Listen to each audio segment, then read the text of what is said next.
Ovsin-ovsinga tosh otar deyishadi, lekin bizda unaqa emas. Menga eng ko'p keladigan savol: Farida ovsiningiz bilan munosabatingiz qanaqa? Bugun shu videodan javobni o'zingiz ko'rasiz. Bugun shunchaki mehmon bo'lib emas, mehr olib bordim. Ba'zida insonlarga katta narsalar emas, oddiygina e'tibor yetishmaydi. Faridaga turib yurish mumkin emas edi va u biroz charchagandek ko'rindi. Bugun uning kunini chiroyli o'tkazish va kayfiyatini ko'tarish uchun u sevib, yaxshi ko'rib yeydigan ovqatini tayyorlab berishga qaror qildim. Uning o'sha mashhur fartugini taqib, sevimli oshxonasida ovqat tayyorladim. Shu siylar simik qozon va idishlarda ovqat tayyorlash orzuim edi.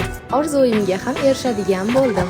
Ko'rib turganinglardek qo'llarimni o'ynatib, shiringina golubsiylarni ham pishirib tashadim. Bunda qo'lim ham, og'zim ham tinmadi. Orada mazza qilib gaplashurganimizdan vaqt ham, kun ham qanday o'tganini bilmay qoldik.